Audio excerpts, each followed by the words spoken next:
Si ella se hubiera dado cuenta que le estaban acechando, ¿crees que hubiera podido hacer algo para evitar que se la llevaran? Al final del video responderemos esa pregunta. Un criminal nota cuando estamos distraídos y esto puede propiciar que nos elijan como víctimas. Algo para ayudar a que esto no suceda es estacionarlo lo más cerca posible de entrar al lugar a donde vamos. Tratar de emplear el menor tiempo para subir y bajar del auto. Siempre que entremos o salgamos de un sitio, recorrer con la vista a 360 grados a nuestro alrededor para notar si algo peligroso puede suceder. Si alguien sospechoso saca, encender la alarma o tocar el claxon del auto para llamar la atención. En Prodefensa, queremos ayudarte. Y sí podemos evitar ser víctimas de la delincuencia. Hay estrategias que puedes aprender y practicar para disminuir las probabilidades de que te asalten. Acércate a nosotros. Más poderosa que la delincuencia es nuestra capacidad para vivir con seguridad.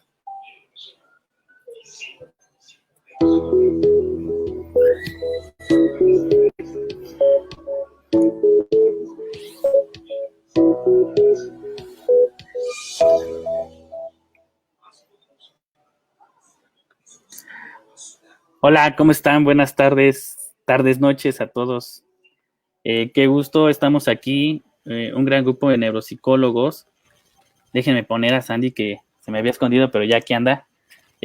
Vamos a hablar hoy es el Día Mundial del Cerebro, y bueno, para conmemorarlo en Izcalti decidimos hacer este pequeño mesa temática sobre las aplicaciones de la neuropsicología clínica. Déjenme presento, soy el doctor Carlos Serrano, soy coordinador de investigación y educación continua, soy neuropsicólogo clínico también ahí en Izcalti, docente de la maestría en la FES Iztacala, docente del IPPCC, y bueno, es un gusto para mí estar con amigas también expertas en neuropsicología, hablando sobre cuáles son las aplicaciones de esta rama de la psicología y de la neurociencia. Antes de claro, empezar ahora sí con los temas y las pláticas, les voy a pasar el micrófono a cada una para que se presente con el foro. Entonces, vamos a empezar con esta Mabel. Mabel, si te gustas presentar, por favor. Hola, muy buenas tardes, noches a todos. Buenas tardes también a mis compañeros, amigos, colegas. Gracias al doctor Carlos Serrano por esta invitación y bueno, me presento. Yo soy Carolina Rodríguez Sánchez, soy neuropsicóloga por estudios en la Universidad Nacional Autónoma de México y psicóloga con mención honorífica de la Universidad Autónoma de San Luis Potosí. Actualmente estoy encargada del Departamento de Psicología en Preparatoria. También comparto mis conocimientos como docente a nivel licenciatura y maestría con la licenciatura en psicología y maestría en psicología. Y también hago trabajo en voluntariado con niños migrantes y niños con cáncer. Y pues también agradezco a Izcalti porque ya llevo aproximadamente 3 años como asociado. Muchas gracias, Mabel. Sandy, si te gustas presentar, por favor. Claro que sí, muy buenas tardes a todos. Mi nombre es Sandra Pineda Ortega.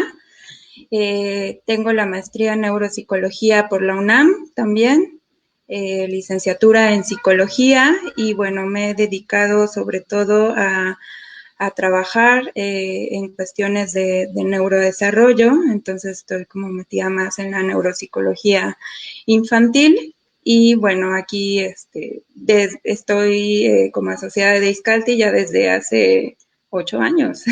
Muy rápido pasa el tiempo. Y pues nada, aquí un gusto hablar de este tema que aún es como cada vez más conocido por distintas especialidades, pero bueno, aún ahí hay como creo huecos, ¿no? De cuándo canalizar con un neuropsicólogo, cuándo es de otra especialidad y bueno, en este día creo que fue muy atinado hablar de este tema. Gracias, Andy. Dianita, si te gustas presentar, por favor. Sí, claro. Hola, buenas noches a todos. Mi nombre es Diana García. Yo también, al igual que los demás compañeros, también soy neuropsicóloga egresada de la UNAM. Estudié la licenciatura en la Facultad de Psicología y bueno, también soy docente en algunas universidades y en el Instituto de Posgrado en Psicoterapia Cognitivo-Conductual en la maestría de neuropsicología. Dentro del ámbito clínico, mi trabajo es más con niños y adultos que presentan algunas dificultades, sobre todo de aprendizaje, atención y memoria.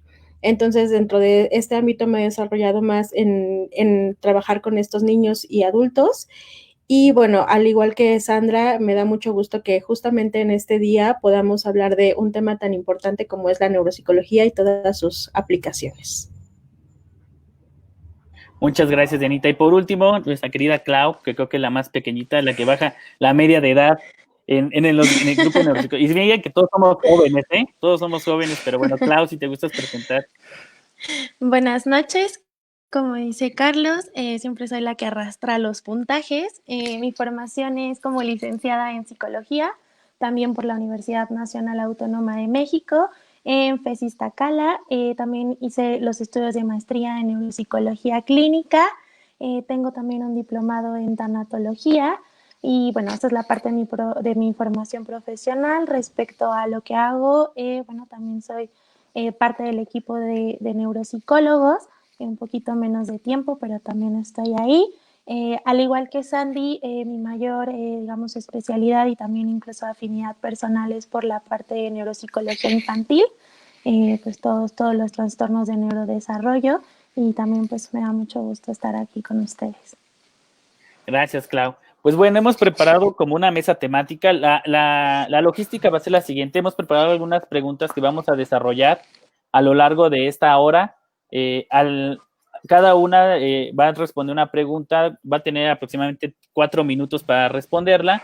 Y si alguna de ustedes quiere agregar algo más, lo puede hacer en un tiempo de 2 minutos para que nos dé tiempo de abordar todo. Aunado a esto, si ustedes quieren al final poner sus preguntas en los comentarios, adelante, y vamos a tomarnos 10 minutos al final para responder esas preguntas que tenga también la audiencia y que puedan interactuar también con nuestras expertas y con nosotros. Pues vamos a entrar en materia, chicas, y la primera es, y la más importante, ¿qué es la neuropsicología? ¿Cómo se come? ¿Cuál es su finalidad? ¿Para qué sirve? Y le vamos a pedir a Mabel que nos responda esta pregunta. Adelante, Mabel. Claro que sí, con mucho gusto. Bueno, no sin antes comentar que hoy es el Día Mundial del Cerebro. Se indicó como el 22 de julio, gracias a que la Federación Mundial de Neurología promueve de esta manera la necesidad de crear conciencia sobre su potencial, sus riesgos, sus enfermedades y sobre todo su prevención a través de diferentes actividades que podemos hacer, como por ejemplo tener una dieta sana, ejercicio y estimulación. Entonces, dando este dato, continúo con, pues, ¿qué es la neuropsicología? Es una pregunta que a mí me gusta mucho responder porque pues nosotros nos dedicamos a eso. Y nos vamos a remontar a hacer una historia muy breve acerca de que varios autores y científicos a lo largo de la historia pues han dado diferentes definiciones acerca de la neuropsicología, ya que los primeros conocimientos o hallazgos salieron de pues la rama médica. Sin embargo, ahorita se han venido integrando otros profesionales de la salud. Y analizando estas definiciones que han dado diferentes autores, pues todas coinciden en que la neuropsicología pues es una ciencia interdisciplinaria que se dedica al estudio o a explicar cuál es la relación que hay entre nuestra conducta, es decir, todo lo que nosotros podemos manifestar y que se puede observar, y todas aquellas funciones que hace nuestro cerebro, tanto en condiciones normales como en condiciones patológicas. Y esta ciencia estudia o analiza tanto poblaciones infantiles como adolescentes, adultos mayores. ¿Y por qué es una ciencia interdisciplinaria? Porque comparte diferentes conocimientos y también se ha nutrido de estudios e investigaciones de otras ciencias. Por ejemplo, de la psicología, comparte el interés, sobre todo por el ser humano, en sus dimensiones cognitivas. Cuando escuchan dimensión cognitiva, me refiero a todas estas funciones que se conocen como mentales superiores. Ejemplo, el lenguaje, la atención, memoria, la percepción, la psicomotricidad, y un término que ha venido causando muchos estudios, mucho revuelo últimamente, que es el complejo de las funciones ejecutivas. A eso me refiero cuando hablo de dimensión cognitiva. Otra dimensión es la dimensión emocional, que es una de las áreas más importantes de la psicología. También tratamos de integrar una explicación conductual a lo que estamos observando en una persona, y sobre todo no se nos tiene que olvidar el factor o la dimensión social. También comparte con la psicología el método de análisis y de intervención. Es por eso que, como bien lo mencionaron, algunos especialistas nos definimos o limitamos nuestro trabajo con un límite muy sutil, ¿no? Y también toma de otra rama, de otra ciencia que se llama neurociencia, el marco teórico que le permite explicar la estructura y el funcionamiento de nuestro sistema nervioso, y también qué condiciones podemos observar en patología de este sistema nervioso y qué condiciones debe tener un sistema nervioso central, digamos lo que así como tal, sano. Y bueno, es importante mencionar que se reconoce en diferentes contextos, como al padre de la neuropsicología, como a Luria. Sus trabajos datan desde la Segunda Guerra Mundial, y él desarrolla un concepto que se conoce como sistema funcional complejo en español, en el cual tenemos 3 unidades funcionales que él relaciona con el cerebro. Y también es importante mencionar que es hasta 1971 cuando otro autor muy importante para el desarrollo de la neuropsicología, Arthur Benton, define a la neuropsicología por primera vez como la ciencia que se ocupa de aclarar las relaciones entre las funciones cerebrales y la conducta humana. Insisto, las funciones cerebrales, cuando escuchen incluso a mis compañeros mencionar funciones cerebrales, nos estamos refiriendo a todos estos procesos que podemos realizar y que podemos observar en la vida cotidiana, como nuevamente lo repito, es el lenguaje, la atención, la memoria, la percepción, la psicomotricidad, el complejo de las funciones ejecutivas, y que nos ayudan a tener una respuesta en diferentes contextos. Y acuérdense que la neuropsicología específicamente se centra en los seres humanos. Perfecto.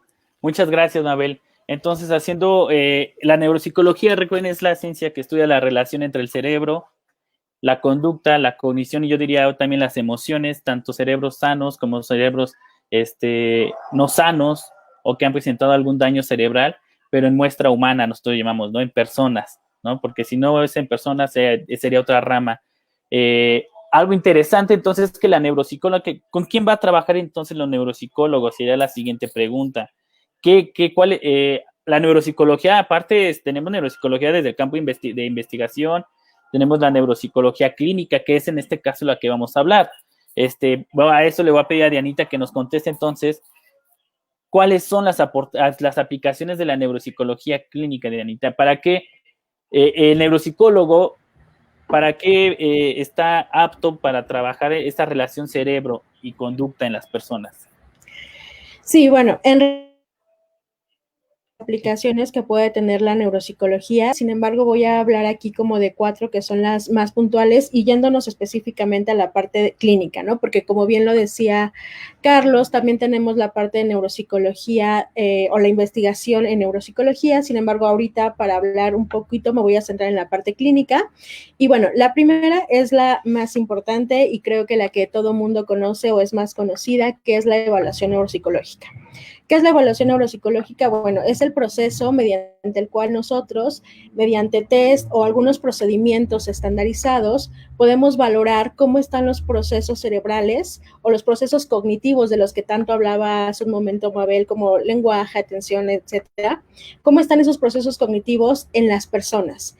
Ya sea en personas que hayan sufrido una lesión cerebral, y vamos a definir aquí una lesión cerebral como, por ejemplo, literal, como dice, una lesión en el sistema nervioso, que puede ser un traumatismo craneoencefálico, un accidente cerebral vascular, trastornos de aprendizaje, enfermedades psiquiátricas, epilepsias, etcétera. Los puede evaluar en esas personas, pero también en personas, digámoslo, que no lo han sufrido así, que son cerebros, entre comillas, normales o que no han sufrido ningún daño, ¿no? Entonces, por medio de esta técnica de pruebas estandarizadas o de pruebas psicofísicas o de neuroimagen, que es un poquito menos común, pero que se puede hacer, la primera aplicación sería la evaluación neuropsicológica. Sobre todo, aquí se recomienda mucho la evaluación neuropsicológica en aquellos casos en los que el daño no se puede diagnosticar por medio de algunas técnicas de neuroimagen, ¿no? ¿Cuáles pueden ser estos casos también? Por ejemplo, las demencias. Es muy difícil en algunos casos que las demencias se puedan diagnosticar con una prueba de neuroimagen. Un trastorno del lenguaje también puede ser difícil de ver por medio de técnicas de neuroimagen o psicofísicas, e incluso los trastornos del aprendizaje, ¿no? Entonces, como les decía, en cualquier lesión cerebral es importante que se haga una evaluación, pero también resulta de suma importancia en estos casos donde pues no se puede por medio de una neuroimagen realizar un diagnóstico. Entonces, la primera aplicación sería la evaluación. Como segunda aplicación, y creo que es una muy importante a la cual nos dedicamos, creo que la mayoría de los que estamos aquí, es la rehabilitación cognitiva. ¿En qué consiste la rehabilitación cognitiva, la rehabilitación neuropsicológica? Bueno, teniendo en cuenta que generalmente trabajamos con pacientes que han sufrido una lesión cerebral, de antemano sabemos que probablemente su cerebro ya no va a funcionar igual de cómo funcionaba antes, ¿no? Entonces, ¿qué intentamos hacer?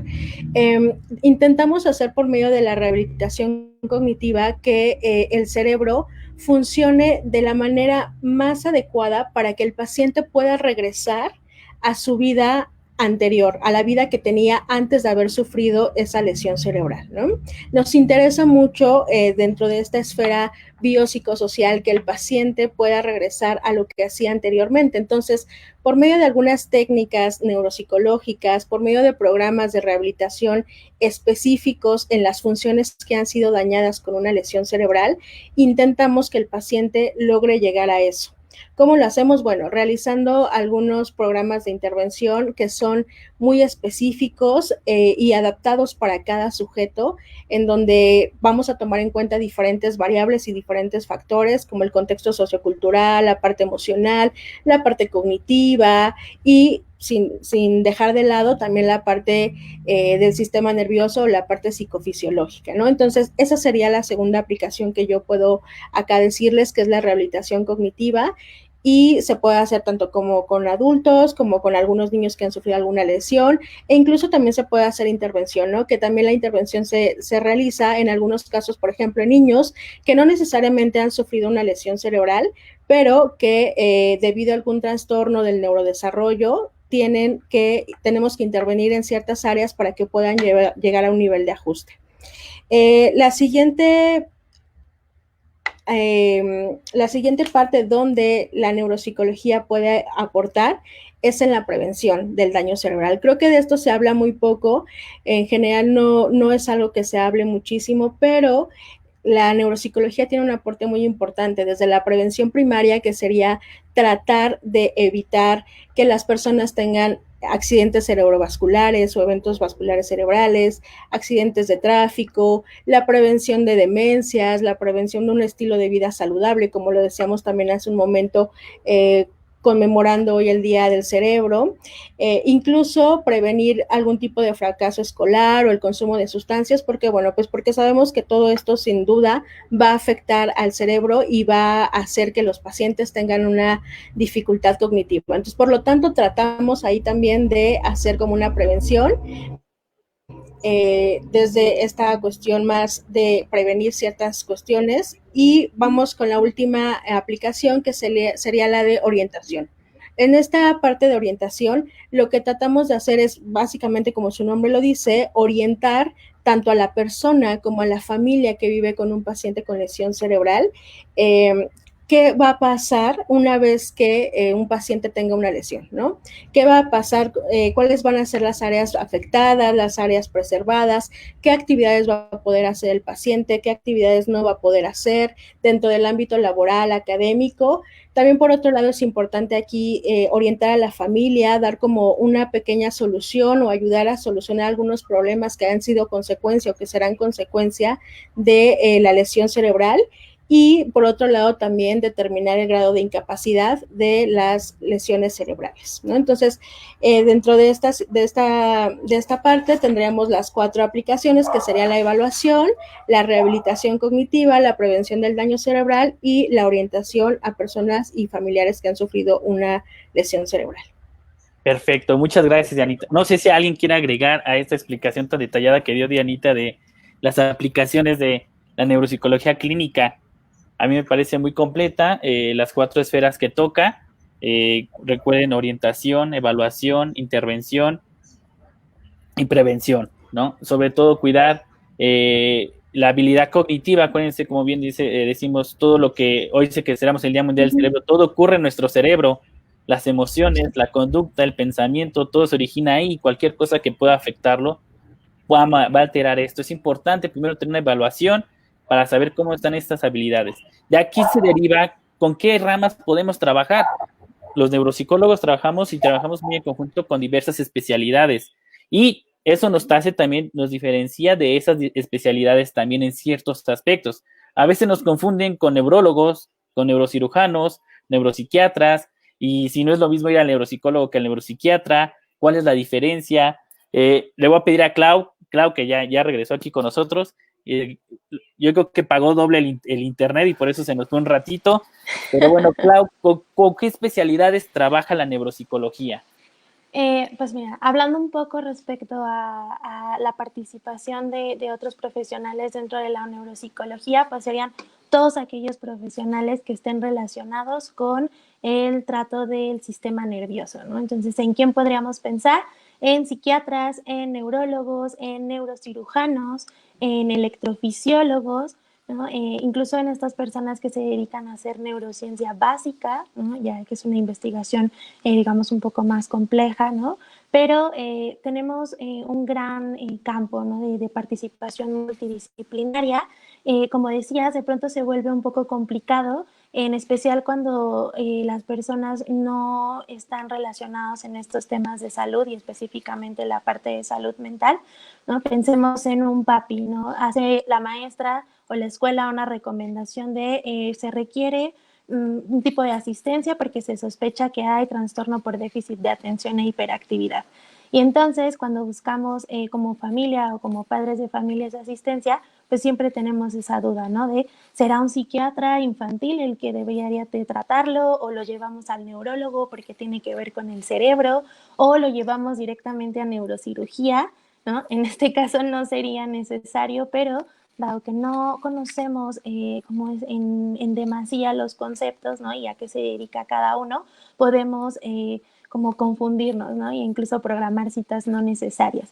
Entonces, ¿qué es lo que nos une a este grupo de especialistas? Pues el trato de todas las alteraciones relacionadas con el sistema nervioso. ¿En qué nos diferencia? Bueno, la realidad es que cada uno, aunque participa en esta cuestión del sistema nervioso, pues lo hace desde su especialidad y desde su conocimiento. Me gustaría seguir como utilizando esta cuestión del TDAH, que es pues bastante común, conocido por la mayoría, a lo mejor de los que nos están escuchando. Y bueno, ¿qué es lo que haría un neuropsicólogo respecto a un TDAH o a una discapacidad intelectual, a un trastorno del espectro autista? Bueno, particularmente nuestra especialidad tiene que ver con todo esto que mencionaba Dianita hace un rato, de la evaluación, ¿no? La intervención y la orientación. ¿Qué es lo que evaluamos? La parte del funcionamiento cognitivo y el funcionamiento adaptativo. Esto puede seguir sonando complejo. ¿A qué nos referimos? Bueno, lo que tratamos de hacer es un perfil que nos diga cómo es la atención de ese niño, cómo es la memoria de ese pequeñito, cómo es su lenguaje, cómo es su funcionamiento ejecutivo, su desarrollo motriz, en cuanto a su esfera emocional, si hay algunos síntomas que pudieran referirnos a ansiedad, depresión, y después cómo utiliza todos estos conocimientos que ha podido adquirir a lo largo de su vida para desempeñarse en su vida cotidiana. Entonces, con esto nosotros hacemos perfiles. Hay perfiles que nos pueden explicar como ciertos trastornos, ¿no? Que nos pueden orientar hacia un diagnóstico más certero. Y bueno, particularmente esa es nuestra especialidad, la parte de, como mencionaba Carlos, el desarrollo cognitivo.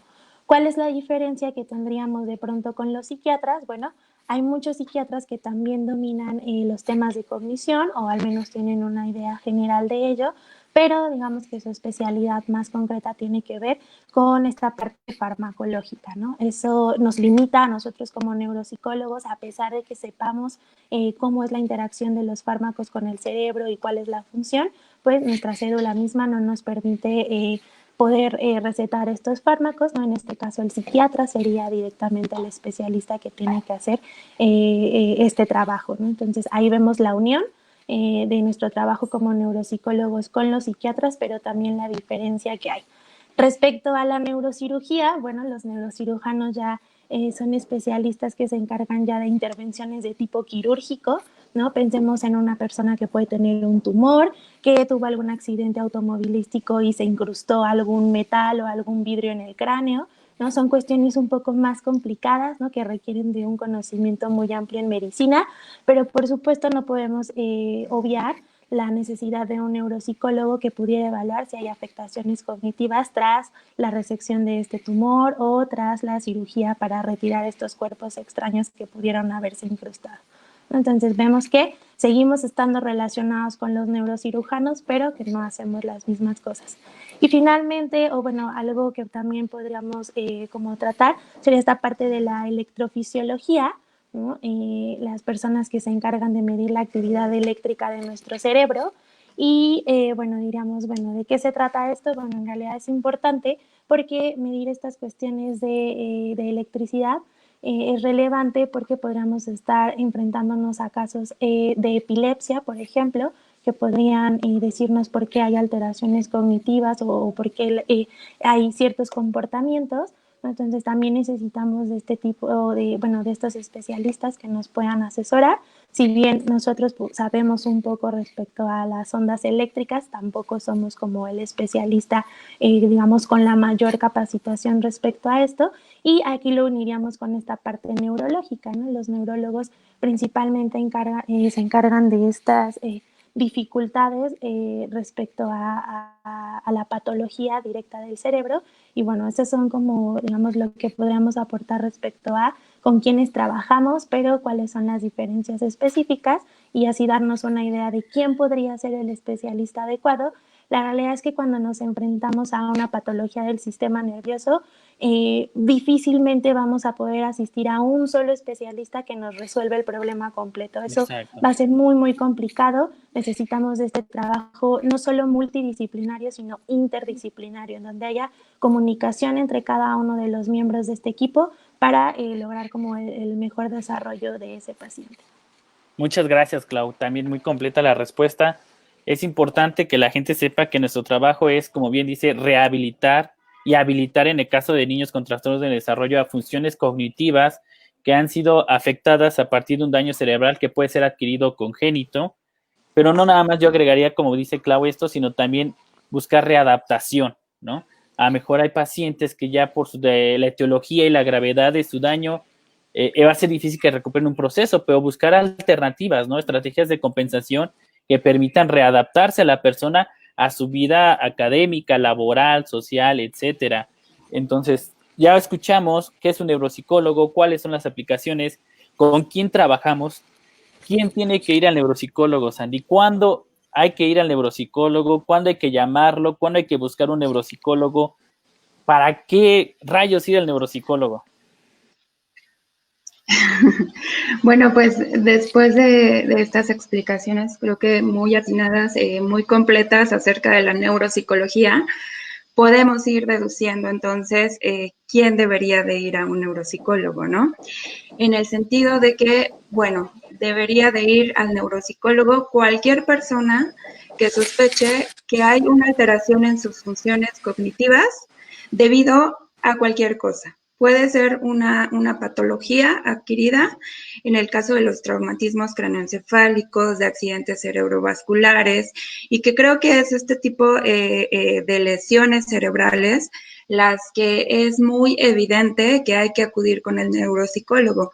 ¿Por qué? Porque también suelen ser muy evidentes las secuelas cognitivas derivadas de alguno de estas lesiones, ¿no? Entonces, en ese sentido, creo que sí es como ya muy frecuente que los médicos, el neurocirujano, el neurólogo, refiera de inmediato con un neuropsicólogo, ¿no?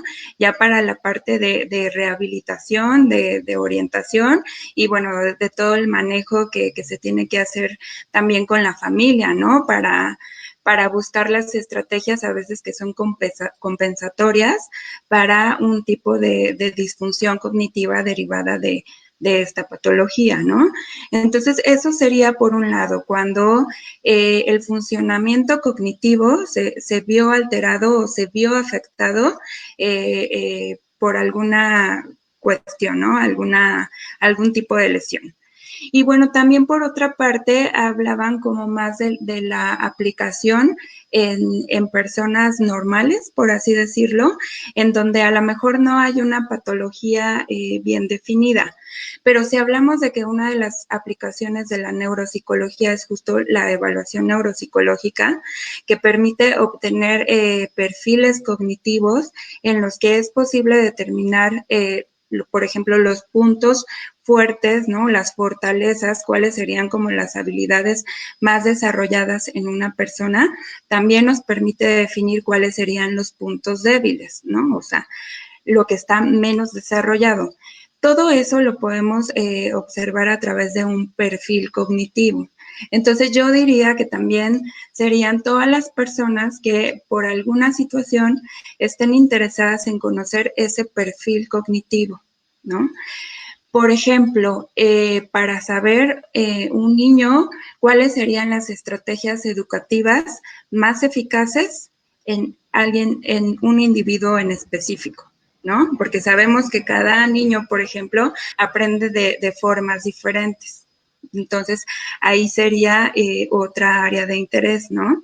Que digamos, no necesariamente tiene que haber una patología bien definida, sino yo diría la neuropsicología también cada vez está metida en aspectos que aparentemente o cognitivamente no llaman mucho la atención, pero que sí es muy útil. En el campo de la neuropsicología, o sea, de la neuropsicología infantil, ya hablando específicamente de niños, también acudirían con un neuropsicólogo cuando se sospecha de que hay una alteración en el desarrollo. Que las habilidades del lenguaje o las habilidades motrices no se están desarrollando adecuadamente. ¿Por qué? Porque también logrando esta evaluación o este perfil de desarrollo puede ser un indicativo de que haya algún trastorno ya del neurodesarrollo, ¿no?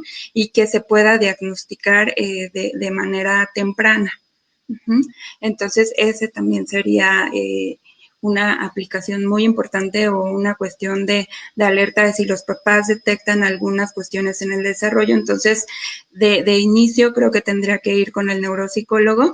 Y bueno, de ahí también somos como el puente de atención ya a otras ramas de la medicina, como las que también platicaron. Y entonces un neuropsicólogo también puede decidir si una persona necesita la atención ya por parte de neurología o por parte de psiquiatría, ¿no? La neurocirugía, digamos, ya sería como ya en casos muy particulares, pero de inicio muchas veces es el neuropsicólogo, ¿no? Que detecta alguna alteración en esas funciones cognitivas, define el perfil y entonces puede hablar de un diagnóstico, ¿no? Y de ahí referir a otra especialidad. Excelente, Sandy. Entonces, fíjense bien, la aplicación y justo en el tiempo, Sandy, qué bárbara tú. Muy bien. La neuropsicología, vemos que entonces, ¿cuándo hay que ir? No solamente cuando hay un daño cerebral, no solamente cuando hay una patología, ¿ok? También hay que ir, ya vieron aquí, ya vino aquí mi duendecito un ratito. Hay que ir cuando hay un daño cerebral, cuando el paciente fue operado, quizá. Muchas veces, como bien dice, a veces el paciente era operado, se daba de alta y había alteraciones cognitivas que no eran evaluadas y que afectaban la situación laboral, la situación académica de los niños. En cuestiones de neurología, ya ahorita vamos a hablar más sobre algunos, qué hacemos en diferentes áreas y cuál es la aportación que damos a diferentes áreas, que es ahora lo que vamos a pasar. Vamos a empezar ahora con Dianita. Dianita, quiero que nos hables un poquito acerca cuáles son nuestras aportaciones o cuál es la aportación de la neuropsicología en el caso de la neurología. Ok, sí, bueno, como ya lo hemos estado hablando, aunque, y lo retomo un poquito de lo que decían hace un momentito, aunque todas las disciplinas son parte de las neurociencias, cada una tiene un objeto de estudio muy particular, ¿no? En el caso de la neurología, por ejemplo, la realidad es que lo que busca la neurología es estudiar y tratar los trastornos del sistema nervioso, ¿no? Un poco su campo se queda ahí, ¿no? De ver cómo el sistema nervioso se ve afectado por ciertas enfermedades. Con las enfermedades que podemos lidiar en neurología pueden ser epilepsias, tumores, algunas cuestiones como de trastornos neurodegenerativos, etcétera, ¿no? Entonces, más o menos es a lo que se encarga, lo que se refiere la neurología. ¿Cuál podría ser la aportación entonces de la neuropsicología en conjunto con la neurología? Bueno, básicamente los neuropsicólogos en este sentido podríamos ayudar a los neurólogos a entender cómo esa enfermedad o esa patología del sistema nervioso podría afectar o afectará en un futuro los procesos cognitivos del paciente, ¿no? ¿Cómo va a afectar, por ejemplo, una enfermedad de Alzheimer a un paciente?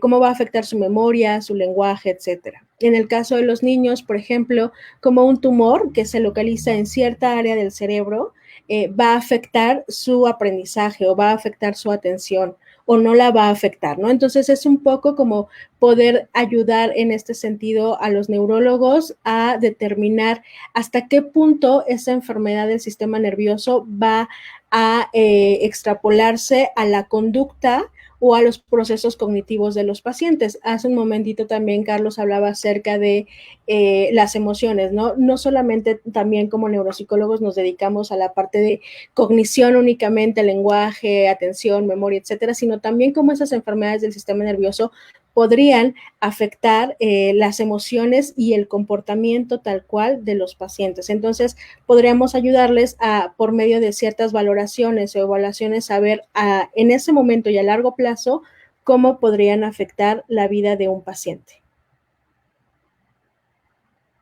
Entonces, pacientes con epilepsia, pacientes con tumores, pacientes con probable demencia o que observan que empiezan a perder, a olvidar cosas, pacientes con encefalitis que han presentado un cuadro de encefalitis. También. Son pacientes que deben acudir al neuropsicólogo. ¿Perdón? Esclerosis múltiple, Parkinson. Son pacientes que deben acudir a una evaluación para justamente ir adaptando la cuestión cognitiva y emocional ante este evento patológico que presentaron. Entonces, todos ellos son candidatos, tienen que ir al neuropsicólogo para evaluación y posteriormente intervención, para que tenga un buen manejo. Por cierto, si su paciente está diagnosticado con demencia senil, vaya con un neuropsicólogo ya, pero ya, ¿ok? Porque ya no es un diagnóstico y aún hay ese tipo de diagnósticos. Entonces, en caso de neuropsicología, todos los pacientes también que han tenido una neurocirugía posterior a la neurocirugía deben ir al neuropsicólogo, todos, para saber cómo salieron después de la cirugía. Vamos a pasar ahora a la educación, Mabel. Vamos a ver ahora la palabra Mabel. Mabel, ¿cuál es la importancia de las aplicaciones de la neuropsicología en el medio escolar, en el medio educativo? Claro que sí, con mucho gusto se las vamos Prende a tu micrófono, Mabel.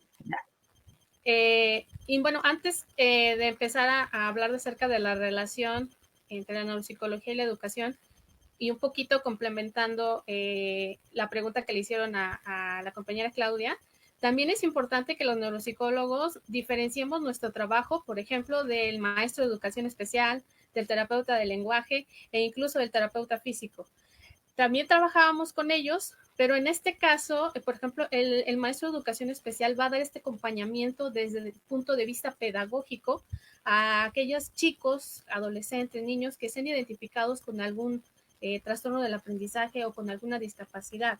En el caso del terapeuta del lenguaje, hay compañeros que se dedicaron y se formaron únicamente en comunicación humana y ellos nos van a apoyar muchísimo para el diagnóstico diferencial, sobre todo de los trastornos de comunicación o también muy, muy conocidos en el ámbito de la educación y el público general como problemas del lenguaje, ¿no? Entonces ya con estos profesionales también trabajamos. Y específicamente la neuropsicología, pues, ¿qué tiene que ver con la educación? Pues nos vamos a remontar un poquito a la neuropsicología infantil, especialmente a la evaluación neuropsicológica infantil, que nos aporta un perfil de tanto niños como adolescentes. Y esta evaluación tiene como objetivo conocer que las funciones que a cierta edad se deben de desarrollar estén adecuadas y que las diferenciemos de aquellas funciones que por ciertas patologías, por ciertas enfermedades, por alguna lesión, se encuentren afectadas. Entonces, de acuerdo con esto, vamos a identificar aquellas funciones en su calidad como en su nivel. Esto quiere decir en su nivel, si están en adecuado desarrollo, si tienen una afectación leve, una moderada, una grave o una severa. Y desde la perspectiva neuropsicológica, como los neuropsicólogos integramos información, trabajamos en equipo, lo que vamos a hacer es combinar los procedimientos neurocognitivos dirigidos a aquellos niños que tengan dificultades para aprender, para comportarse también adecuadamente en un aula específica en la escuela, junto con un plan de trabajo escolar personalizado. Y en ocasiones también nos vamos a apoyar, si es que el médico así lo prescribe, de un tratamiento farmacológico.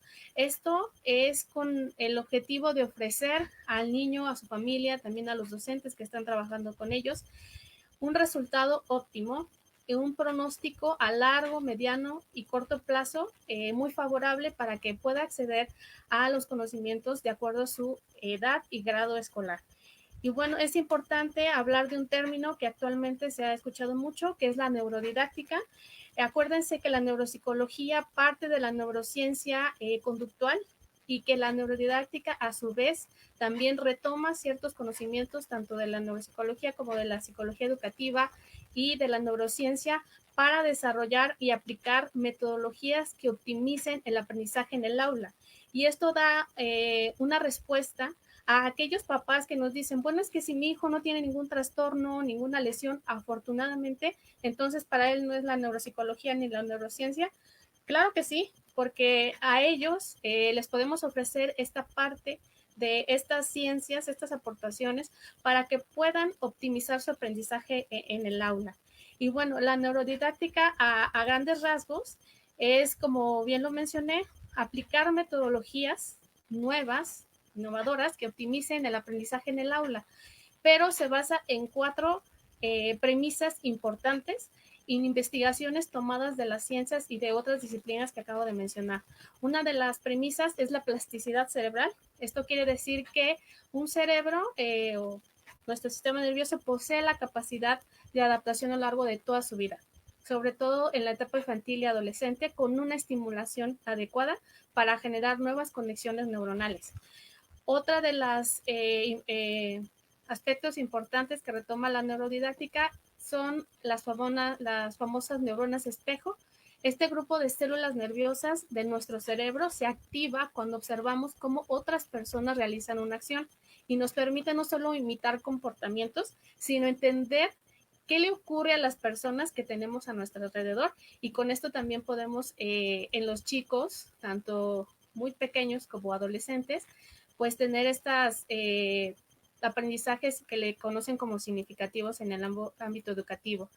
Las emociones, como bien lo marca la neurodidáctica, el cerebro necesita emocionarse para aprender. Por ello, todo aprendizaje debe estar ligado a las emociones para ser más productivo. Además, está constatado que la novedad, lo que es sorpresa, la curiosidad, la creatividad, sobre todo en los niños y adolescentes, alimentan mucho esta emoción, facilitan su aprendizaje, facilitan que tengan esa disposición durante periodos de tiempo un poquito largos, y que este aprendizaje sea como una experiencia más duradera y de mejor calidad en comparación a aquellas informaciones que de repente nos tenemos que aprender de memoria, que tenemos que estar repitiendo, ¿no? Y finalmente, que sea un aprendizaje multisensorial.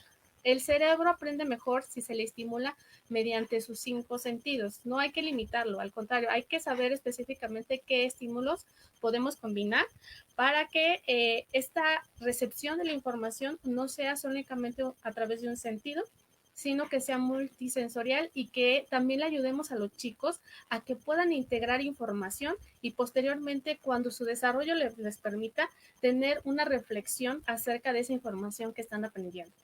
Entonces, como ven, todas las disciplinas y las ciencias, el conocimiento de las ciencias se unen en pro de mejorar tanto aquellas personas, aquellos chicos, adolescentes que tuvieron algún trastorno, sobre todo del aprendizaje, como es la dislalia, la dislexia, algún trastorno de aprendizaje, también como en el caso de las habilidades matemáticas o de la escritura, pero también ofrecemos alternativas para aquellos chicos que afortunadamente van regulares en toda su formación académica.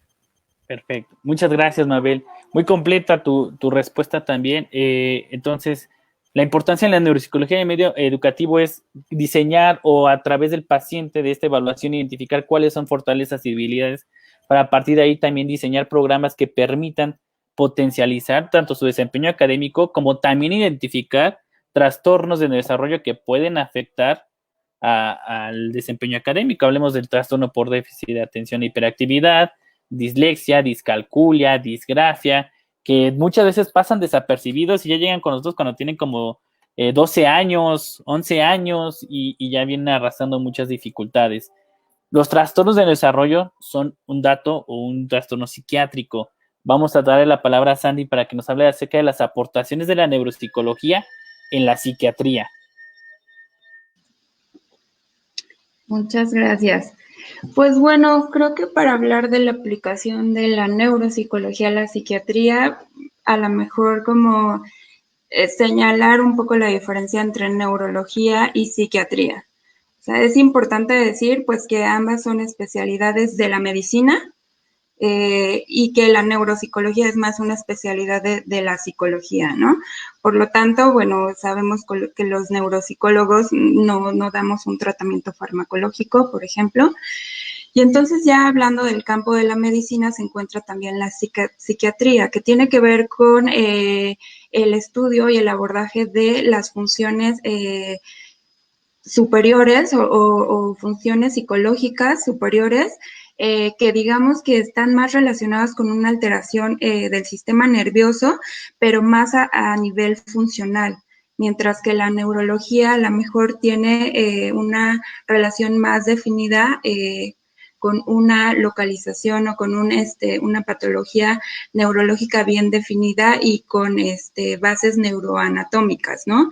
Entonces, en ese sentido, la psiquiatría, por ejemplo, se encargaría de cuestiones como depresión, ansiedad, trastorno bipolar, trastorno de la personalidad, ¿no? En el caso de los adultos, y en el caso de los niños, por ejemplo, del déficit de atención, del trastorno por déficit de atención con hiperactividad. Entonces, la neuropsicología, una de las principales áreas en las que va a contribuir con la psiquiatría, creo que tiene que ver con el diagnóstico diferencial. porque si hablamos de la evaluación neuropsicológica y que tiene que ver con definir perfiles, con caracterizar, ¿no?, distintos diagnósticos, entonces en ese sentido en la psiquiatría va a haber mucha aportación en el sentido de diferenciar un diagnóstico con el otro.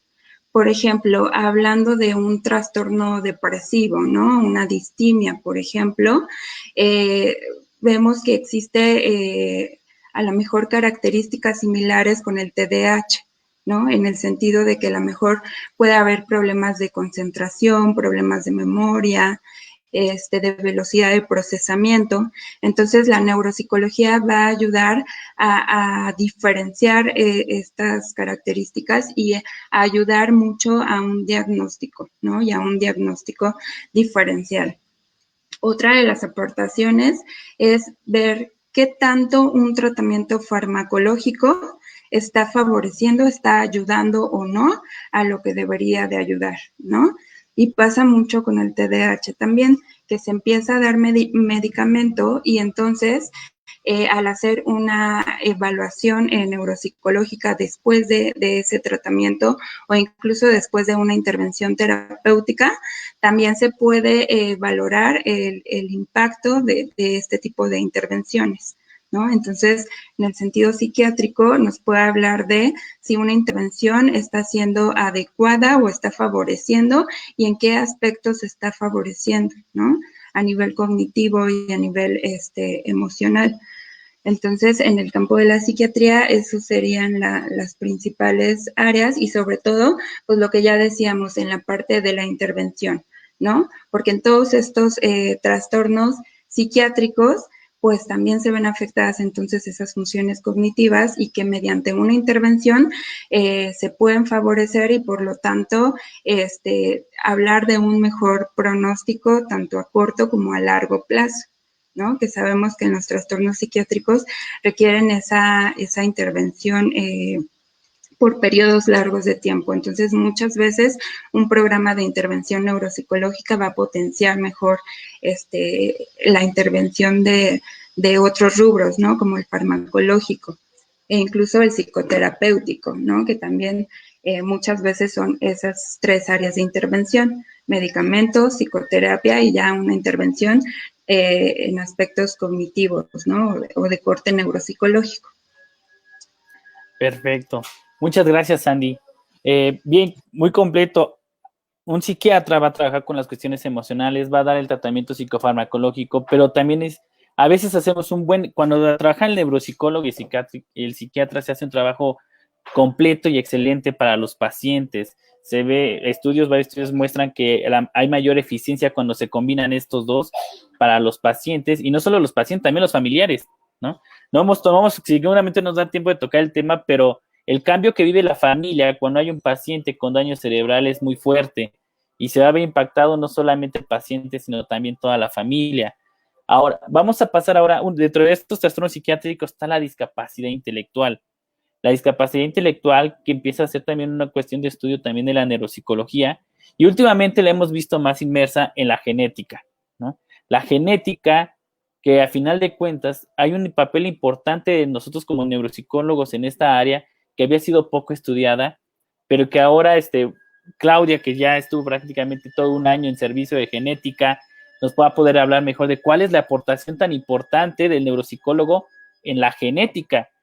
Yo que trabajo, que mi área de especialidad básicamente también es la genética, pues cómo es importante incluso para algunos diagnósticos en algunos trastornos genéticos.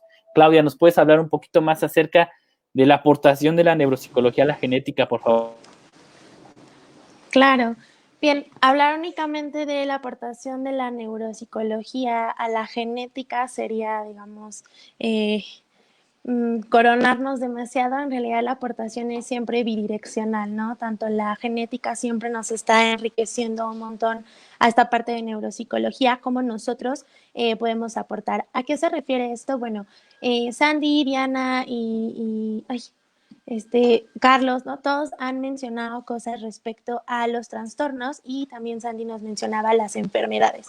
¿no? Esto se vuelve relevante de pronto hacer como un paréntesis respecto a, bueno, ¿cuál es una enfermedad? Es aquella en la que sabemos el origen, ¿no? Sabemos el origen de, por ejemplo, el Alzheimer, la enfermedad de Parkinson, ¿no? La esclerosis múltiple, porque anatómicamente podemos observar cosas a nivel de sistema nervioso, así hacemos algún estudio. Pero en el caso de los trastornos, pues específicamente se llaman trastornos porque no conocemos o aún no hemos podido determinar de dónde vienen. La teoría evidentemente nos indica o apuntala al hecho de que evidentemente hay factores genéticos, es decir, hay cuestiones que tienen que ver con la herencia, ¿no? Que están instauradas en nuestro código genético, que pueden estar generando ciertos fenotipos, es decir, ciertas características, y que también pueden ser como las que propician cierto tipo de comportamientos. ¿Cuál es el problema de esto? Se vuelve de pronto muy complicado hacer un estudio en una sola persona de todos los genes, ¿no? Tenemos cientos de miles de genes y además de que son muchos, pues es carísimo. Entonces, esto implica un trabajo extremo, un gasto extremo. Carlos mencionaba, bueno, ¿qué es lo que hacen los neuropsicólogos en favor de la genética? En algunas ocasiones, ¿no? Se estudian ciertos genes que pudieran estar explicando la condición de algún paciente. Por ejemplo, pensemos en discapacidad intelectual, pero no se encuentra específicamente ese gen, ¿no? Una alteración específica, ya sea que se haya añadido un segmento o se haya quitado un segmento, no podemos encontrar eso. Y bueno, la solución no es pues ahora hacer un estudio de todos los otros genes que no se habían pensado, como les decía, es bastante caro y complejo, pero que sí podemos hacer desde la neuropsicología, podemos estructurar perfiles que nos van aproximando a cierto tipo de diagnósticos o que incluso nos permiten diferenciar entre uno y otro sin la necesidad de hacer este tipo de estudios genéticos que pueden ser muy costosos y que en algunas ocasiones en ciertas instituciones de salud no se tienen, ¿no? Podemos pensar en los estudios más caros, más novedosos que nos permiten obtener más información, pero la realidad es que no siempre se tienen disponibles. Entonces, eso es como importante, la aportación que nosotros podemos hacer a partir de esta creación de perfiles para lo que mencionaban hace un momento, hacer diagnósticos diferenciales. Entonces, podríamos pensar que a lo mejor no es viable hacer un estudio genético porque no hay las condiciones, pero hacer una evaluación neuropsicológica sí, ¿no? Y entonces, cuando comparamos ese perfil que obtenemos de la persona con otros perfiles que se han mostrado en la literatura, podemos incluso hacer una aproximación diagnóstica, aunque no tengamos la certeza completa con ese estudio genético, ¿no? Y eso de alguna manera hace el trabajo un poco más sencillo, lo vuelve un poco más económico, ¿no? Es muchísimo más accesible en todos los términos. Esa sería como una de las principales aportaciones que podríamos hacer a esta parte de genética. Excelente, Clau. Así es, la genética, a final de cuentas, el cerebro es parte de genes y se origina a partir de los genes. Y un gen que esté alterado puede dar un cerebro que no está bien estructurado. Si un cerebro no está bien estructurado, pues algo del pensamiento, un proceso va a estar alterado y va a desencadenar cierto comportamiento. De ahí de la importancia. Ahora, yo lo veo también, muchas veces hay síndromes genéticos o trastornos genéticos que se confunden con discapacidad intelectual, con autismo, con trastorno del lenguaje. La neuropsicología es importante, la evaluación para el diagnóstico diferencial, ¿no? Y saber a dónde dirigirlos, cuál va a ser su oportunidad, cómo va a trabajar, cómo estimularlos. Entonces, hay una gran relación también con la genética hoy en día entre la neuropsicología. Y como algo que dice muy bien Clau, la aportación con estas ciencias es bidireccional, no nada más es de acá para allá, ¿no? Es bidireccional y mientras más estemos trabajando en conjunto, el trabajo para el paciente va a ser todavía mejor. Bueno, ya estamos finalizando esta cuestión de preguntas de nuestra temática. Vamos a pasar ahora sí a algunas preguntas que tenemos aquí en el foro. La primera pregunta que vamos a contestar es de Ali Mayen. Ella nos pregunta, dice, buenas tardes, ¿podrían compartir algunas estrategias desde casa para fortalecer la memoria de las personas mayores? ¿Alguien quiere responder esta pregunta? Puede levantar la manita y ya le paso la voz. Ay, chicas, venga. Bueno, si quieren yo... Gracias, Dianita. que nadie, bueno, yo les podría dar como algunas técnicas, por supuesto, son técnicas muy generales y también como lo hemos visto a lo largo de la charla, creo que cualquier trabajo que se haga con pacientes, pues debe de ser tomado en cuenta desde la perspectiva individual, ¿no? Y a lo mejor yo puedo dar aquí alguna técnica, pero pues tendríamos que hacer una valoración completa de ese paciente para poder decir si efectivamente eso le va a servir o no, ¿no? Pero bueno, y hay también diferentes tipos de memoria, ¿no? Entonces tampoco podemos hablar como de una sola técnica porque hay muchas técnicas de memoria, perdón, muchos tipos de memoria, muchas técnicas también como de intervención, pero bueno, algunas que se utilizan son, por ejemplo, la orientación a la realidad, ¿no? Que es básicamente hacer conscientes a los pacientes adultos mayores del día, el lugar y con quién están presentes en ese día en particular y tratar de hacerlo todos los días, ¿no? O sea, que los pacientes estén orientados en la realidad. Otras técnicas también como para un poquito intervenir en la cuestión de memoria autobiográfica son las técnicas de reminiscencia, donde los pacientes por medio de algunas fotos o de algunas cuestiones que les recuerden aspectos emocionales, pues hacemos que los pacientes también los recuerden.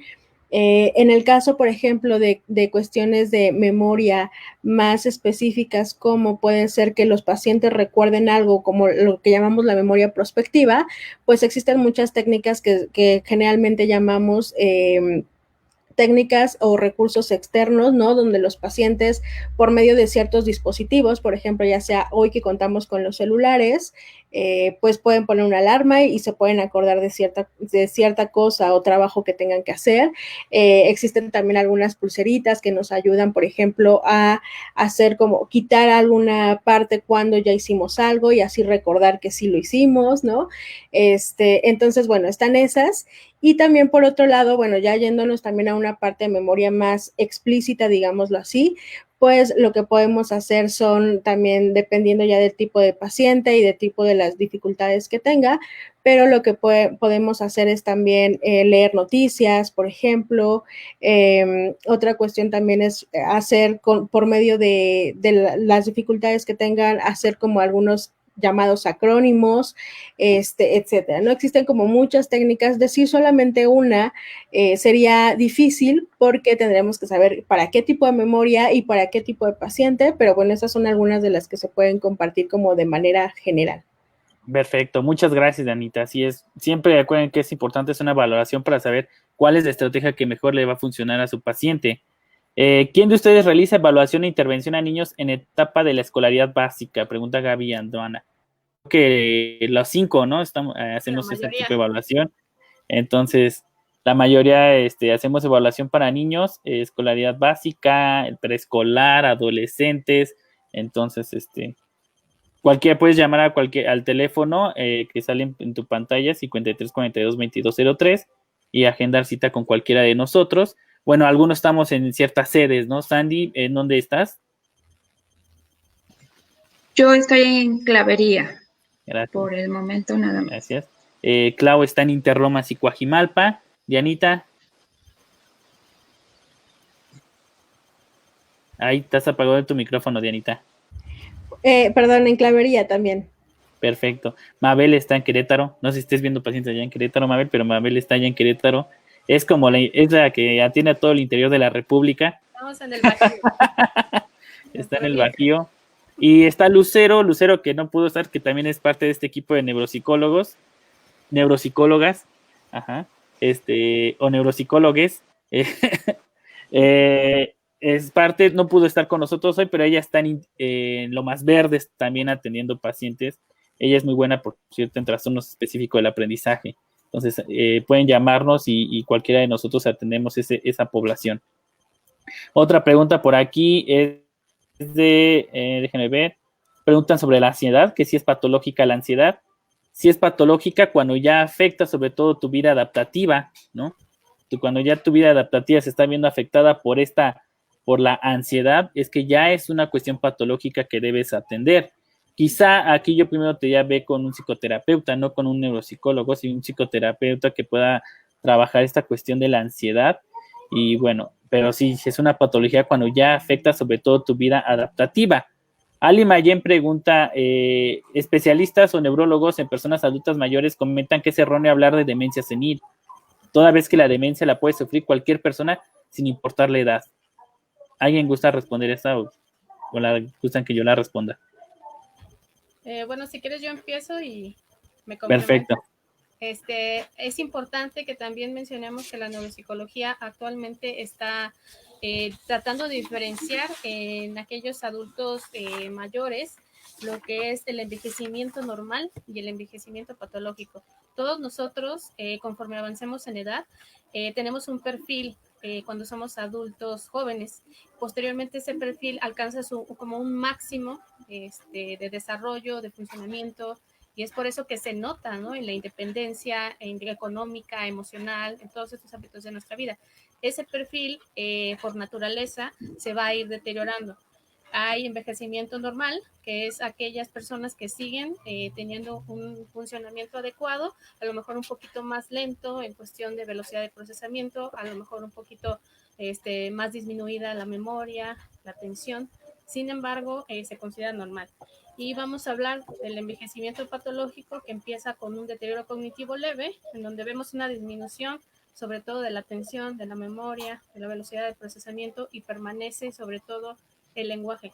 Y ya empezamos posteriormente, cuando esto ya se vuelve un nivel ya más grave o severo, empezamos ya un diagnóstico de demencia, que no sé si quieras continuar, Carlos. Sí, complementando lo que dice Mabel, todos llegamos a un pico, que por ahí se habla entre los 20, alrededor de la década de los 20, 25 años. Todos no hemos llegado, estamos en neurodesarrollo, nosotros 5, no. Y vamos a llegar a ese pico y nos vamos a mantener por ahí unos, ¿qué dicen? La mayoría dice 30 años aproximadamente, que en los 50, 60 empieza a haber un declive cognitivo que es normal, por eso le llaman envejecimiento normal, donde va a haber pérdida de ciertas funciones cognitivas, principalmente estas, las del área frontal, que tiene que ver con planeación, inhibición, atención alternante. De ahí que a veces a lo mejor los abuelitos ya les cuesta trabajo cambiar algunas conductas o mañas que tienen, ¿no? Que porque dicen, no, yo siempre lo he hecho así y así lo voy a seguir haciendo. Está bien, abuelito, pues no cambies, ¿no? Que es parte de este deterioro cognitivo, que es normal, bueno, no deterioro, de este decremento cognitivo, que va siendo gradual y se va a mantener gradual, pero cuando ya es un deterioro en picada, vamos a llamarle, o muy severo, que se sale de esto, es lo que nosotros llamamos, ya se conoce como demencia, que puede ser demencia tipo Alzheimer, demencia por Parkinson, demencia por Huntington, por cuerpos de Levy. Ya hay diferentes tipos o diferentes etiologías que pueden provocar este tipo de demencia. Esos son los que se le conoce actualmente como, por eso hoy en día la demencia senil ya no es un diagnóstico, no es que realmente todos vamos a tener demencia senil, sino es parte del envejecimiento normal, que es parte del neurodesarrollo. Ya cuando es muy pronunciado, cuando ya estas pérdidas de memoria son muy fuertes, son muy frecuentes, son muy importantes, es importante la evaluación porque incluso se puede llegar antes a diagnosticar el deterioro cognitivo leve, que es una fase anterior a la demencia, donde se pueden hacer todavía mucho trabajo con los pacientes. Entonces, esa sería la respuesta. Sí, Clau, adelante.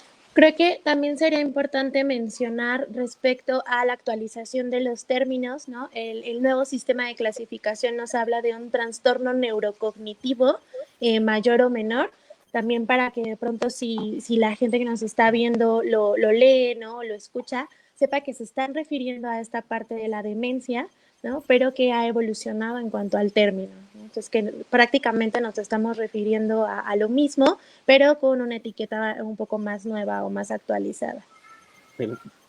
Gracias, Clau. En los casos de trastorno de tartamudez en niños, ¿de qué forma se apoya a estos pacientes? Adelante, Mabel. Bueno, como lo había mencionado, trabajamos de la mano con nuestros compañeros y especialistas de comunicación humana. El primer paso es el diagnóstico diferencial. Es decir, los que tienen formación de comunicación humana nos apoyan en evaluar todo el aparato articulador, es decir, cómo respira, cómo mueve los labios, toda la parte de los músculos faciales. Y nosotros hacemos este diagnóstico diferencial en cuanto al desarrollo y evolución del lenguaje, así como las otras funciones que lo acompañan de manera paralela, que son la psicomotricidad, que es muy importante para el desarrollo del lenguaje, la percepción la atención, la memoria, entre otras. También un poquito a los niños la función ejecutiva, pero eso es lo que nosotros evaluamos. Ayudamos al diagnóstico diferencial.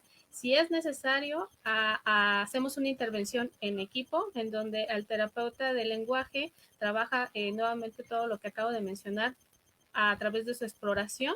Si es necesario, a lo mejor hacer los ejercicios, sobre todo para todo este aparato fonoarticulador, y nosotros trabajamos el desarrollo adecuado de las funciones, sobre todo que van encaminadas a que el niño tenga un desarrollo adecuado de acuerdo con su edad y los hitos del desarrollo que marca el neurodesarrollo.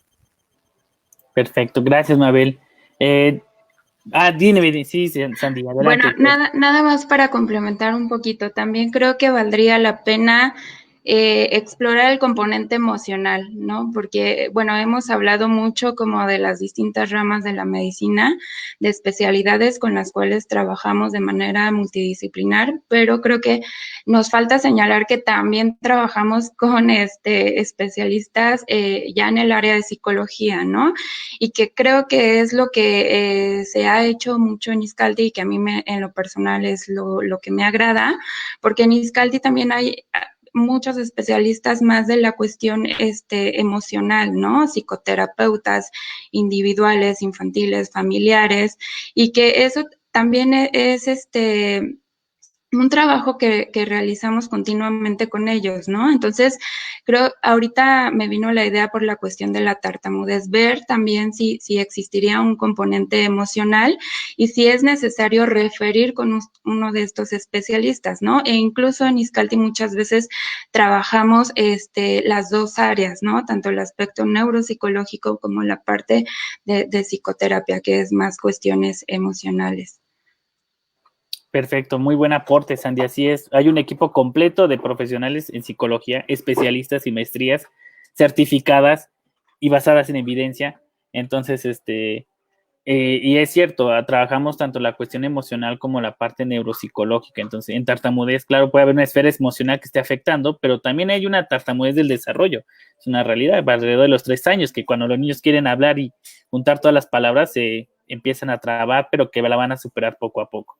¿Es posible que las conductas de los niños que hacen bullying se relacionen con su desarrollo neurológico? ¿No?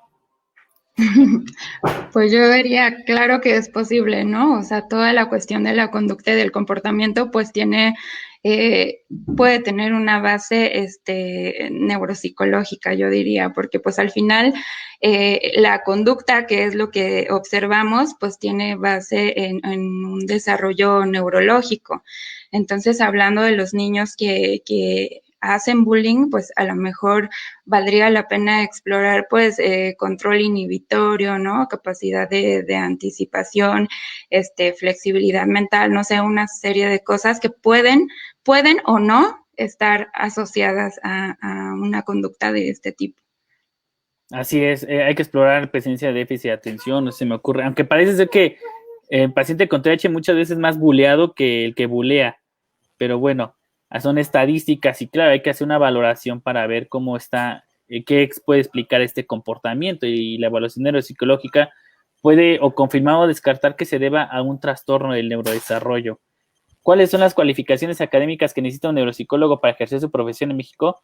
Mira, realmente no hay una aquí en México que diga, para hacer necesitas esto. Sin embargo, creo que nosotros aquí coincidimos estudiar la maestría, ¿no? Y estudiarla o especialidad o maestría, pero que esté un cierto tiempo, donde lleves anatomía, neuroanatomía, neurofisiología, neuroquímica, modelos cognitivos, evaluación, intervención. Entonces creo que eso sería como lo que tendríamos que abordar o tener que cualificar para tener ejercer neuropsicología. Sí, Clau. Y creo que lo más importante de agregar a esta parte de la formación en cuanto a la teoría son las horas de práctica, ¿no? Que son muy pocos los programas escolares que te ofrecen horas y horas y horas de práctica, ¿no? Porque no es lo mismo leer al paciente en el libro que tenerlo enfrente, ¿no? Y poder explorar todas estas cosas que mencionan en los capítulos, pero ya que estás frente no es igual, ¿no? Entonces, si el programa educativo no te ofrece estas horas de experiencia y estas horas de práctica con pacientes reales, entonces probablemente no es el mejor programa educativo. Así es. Entonces, sí es como muy importante todo esto que acabamos de mencionar para que puedas ejercer como neuropsicólogo. La última pregunta, Anaí Miranda menciona que cuando una persona sufre un evento cerebral del lado izquierdo y ahora al intentar hablar no se le entiende nada, ¿puede volver a hablar bien? Camina bien, entiende lo que se le dice, pero no se entiende lo que dice. Creo que la mayoría de nosotros vamos pensando como qué tipo de trastorno puede tener, que puede ser Diana, o no sé, ¿quieres contestar? Sí, bueno, genial. Bueno, ahora con los datos que nos da, estamos pensando, supongo la mayoría de nosotros, que este paciente presenta una afasia. ¿De qué tipo? Pues no lo sabemos porque tendríamos que hacer una evaluación. De ahí la importancia y lo reiterativo que hemos estado haciendo de rescatar la parte de la evaluación. Entonces, sí, estamos hablando generalmente de una afasia. Pero bueno, para poder considerarse un paciente va a volver a hablar o no, se tienen que tomar en cuenta muchos factores, ¿no? Se tienen que tomar en cuenta la edad del paciente, su plasticidad cerebral, su capacidad previa cognitiva, la edad que tiene, más o menos en qué nivel fue o a dónde específicamente afectó el evento vascular cerebral al cerebro, etcétera, ¿no? O sea, tenemos que tomar en cuenta muchos factores, incluso el tiempo que lleva el paciente desde que presentó el evento vascular cerebral hasta ahora, ¿no? Entonces, tal cual, una respuesta, pues no podríamos decirla si sí o no, pero en la mayoría de los casos, cuando se trabaja o se hace un plan de intervención o de rehabilitación en el lenguaje, en este caso de las afasias, es muy probable que el paciente vaya a llegar a poder comunicarse con sus familiares. ¿Hasta qué nivel? Bueno, pues eso depende pues justo de estos factores, ¿no? Depende de muchas cuestiones, pero sí un nivel de comunicación creo que sí podría tener. No sabemos si al mismo nivel que tenía antes, al nivel previo, pero probablemente a un nivel medio es muy posible, ¿no? Pero sí hay que tomar en cuenta todas las otras variables que mencioné. Así es, se tiene que hacer una evaluación neuropsicológica justo para saber cómo están las habilidades, qué tipo de afasia tiene, ¿no? Porque puede ser broca, conducción. Bueno, si ese, algo que puede ser que nos queda muy claro es que es una afasia motora, ¿no? O una afasia expresiva por el tipo de lesión que menciona. Pero se tiene que hacer toda esta semiología para poder darte bien el programa de intervención, ¿no? Y bueno, acaba de llegar una última pregunta que parece importante y ya con esa terminamos y finalizamos. Bueno, vamos a abordar dos aquí. Una, algunas estrategias que sugieran para manejar la ansiedad de niños, y un niño autista puede llegar a hablar bien.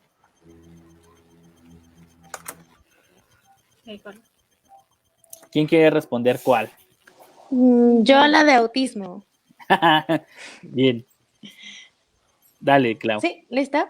Bien, dentro de estas cuestiones habría que diferenciar dos cosas, lo que es el habla y lo que es propiamente el lenguaje, ¿no? La mayoría de nosotros nos referimos a esto como conceptos que son muy parecidos o incluso los utilizamos de forma indistinta uno y el otro, pero nos estamos refiriendo a dos cosas diferentes. Cuando decimos habla, nos referimos a la pronunciación de las palabras, es decir, a mover adecuadamente nuestros labios, nuestra boca, a posicionar, filtrar el aire, ya sea que lo saquemos o lo metamos, ¿no? Quiere decir esta pronunciación adecuada, que los sonidos suenen como deberían sonar. Y tenemos esta parte del lenguaje, ¿no? En donde ya tiene que ver con cómo estructuramos oraciones, es decir, esas letras las pasamos a sílabas, luego a palabras, luego a enunciados un poco más largos y que tienen que tener como cierta gramática, ¿no? Para que los demás puedan comprendernos. Y después habría que anexar un componente adicional, ¿no? Que sería esta parte de la comunicación. y específicamente la comunicación social, que es algo que afecta muchísimo a todos nuestros pacientitos con autismo. ¿A qué nos referimos con esta parte de comunicación social? Bueno, para poder comunicarnos con otros no solo necesitamos hablar bien, es decir, pronunciar adecuadamente las palabras, estructurar enunciados que tengan sentido, sino además tenemos que hacer una lectura de esta parte no verbal, ¿no? Del movimiento de nuestras manos, el movimiento de nuestro rostro, pero incluso también de cuestiones que pueden ser, por ejemplo, o que se relacionan con el lenguaje no literal. Cuando usamos frases sarcásticas, cuando usamos frases en doble sentido o los refranes, ¿no? Que son muy comunes en nuestra población, ahí ya no todo solo tiene que ver con habla o lenguaje, sino como con estos usos convencionales, ¿no? Entonces, particularmente pensando en un pequeñito con autismo, hay una gran, digamos, un gran porcentaje que no desarrolla lenguaje verbal, pero sí puede comunicarse a través de otras estrategias como tableros de comunicación, etcétera. Hay algunos que van a hablar, van a desarrollar lenguaje, pero van a seguir manifestando dificultades para esta parte de la comunicación social. ¿Por qué? Porque hacer un registro de estas cuestiones no verbales, como es el movimiento, o hacer interpretaciones respecto a frases sarcásticas o en doble sentido, va a ser bastante complicado, ¿no? Entonces tendríamos que diferenciar esta parte, ¿no? El habla, el lenguaje y la comunicación, y cuáles son las habilidades con las que cuenta este paciente para determinar si en algún momento se puede desarrollar el lenguaje verbal, se tiene que desarrollar otra estrategia de comunicación y si va a tener la necesidad de requerir mayor o menor ayuda en estas cuestiones respecto a cómo se enlaza con los otros. Así es, también depende de la severidad del autismo, ¿no? Entonces, y para la ansiedad, pues yo te recomiendo técnicas de relajación, ¿no? Respiración progresiva, relajación de tensar y relajar, buscar diferentes distractores cuando una persona esté muy ansiosa, como tratar de discriminar esas cuestiones y tratar de, sobre todo la relajación, lo que más auxilia es la relajación. No sé si alguien más quiere, por último, complementar esta última pregunta. Sí. ¿No? Bueno, perdón. Sí, Sandy. Ok, bueno, no nada más en la parte de la atención, creo que mucho favorecer la expresión de las emociones y validarlas, ¿no? O sea, ver cuáles podrían ser las causas de esa ansiedad y que el niño pueda expresarlas.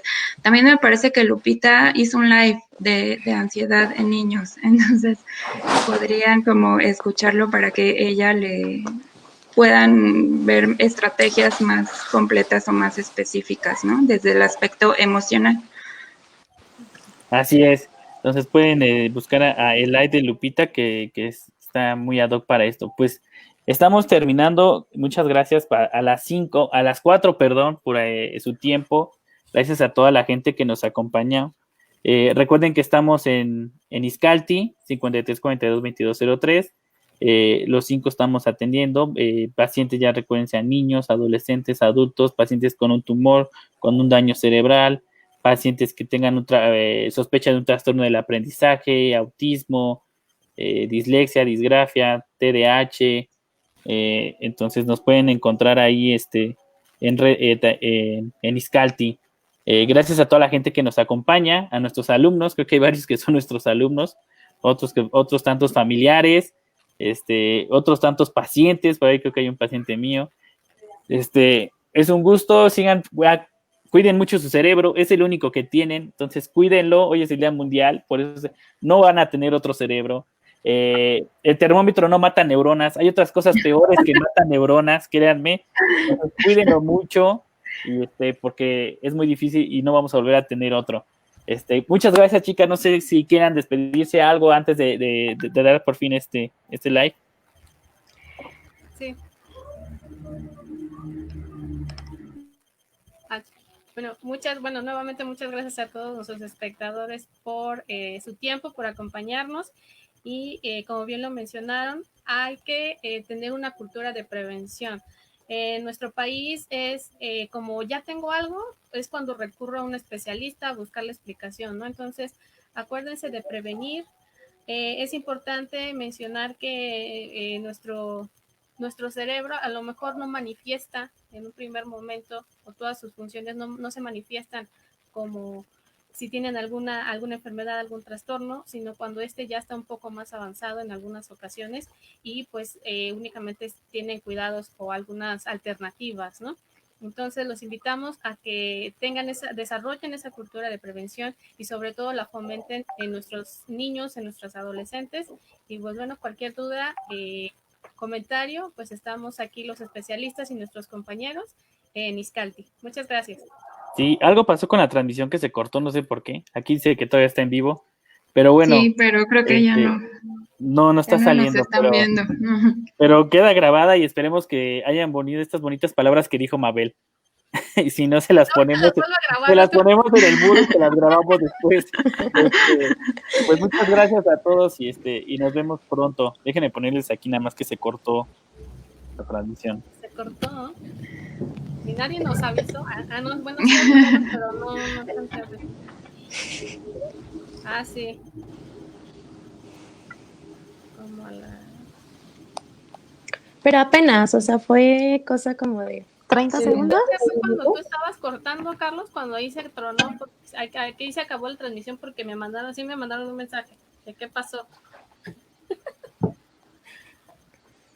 Ya, nos vemos pronto y cuiden su cerebro. Eso me gustó. Vamos a tener uno. Pues muchas gracias, chicas. Cuídense mucho, cenen rico y nos vemos pronto. Gracias. Muchas gracias. Bye. Bye. Bye.